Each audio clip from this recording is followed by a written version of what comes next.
мамыр жеңіс күні осы күнге арналған соғыс жайлы деген өлеңімді оқып берейін. Соғыс жайлы сұрамағым сенменен, ол туралы мен ештеңе айта алман. Білетінім сол соғыстан көп боздақ, қан майданнан елге тірі қайтпаған. Соғыс жайлы сұрамағым сенменен, ол туралы әкем маған айтпаған. Білетінім бізге көрші тұратын ағай еді, қос балдақпен оралған.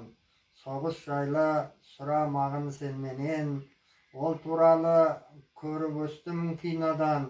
Білетінім жетім өскен апайым, ал көкеміз оралмаған соғыстан. Соғыс жайлы сұрамағын сенменен, ол туралы мен кітаптан оқығам. Білетінім Жұбанияз ұстазым жеңіс күні ішіп алып жылаған. Соғыс жайлы сұрамағын сенменен, талайдың шаңырағы күйреген. Білетінім Жұбан Қасым әбулер соғыс жайлы жазып кетті көп өлең. Соғыс жайлы сұрамағын сенменен, ол туралы жетім өскен ұл айтсын. Пайғамбарлық жастан асып кетсе де, әкесінің іздеп жүрген моласын.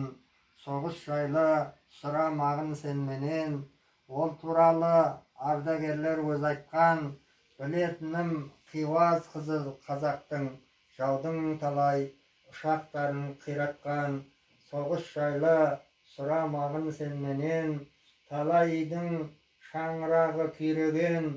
Жеңіс үшін еңбек етіп аянбай, тылда талай қиындықты ел көрген. Соғыс жайлы сұрамағын сенменен, ол қасірет енді қайтып келмесін. Жұмыр жерде тербетіліп тыныштық, бар әлемде бейбіт өмір күн тұрсын.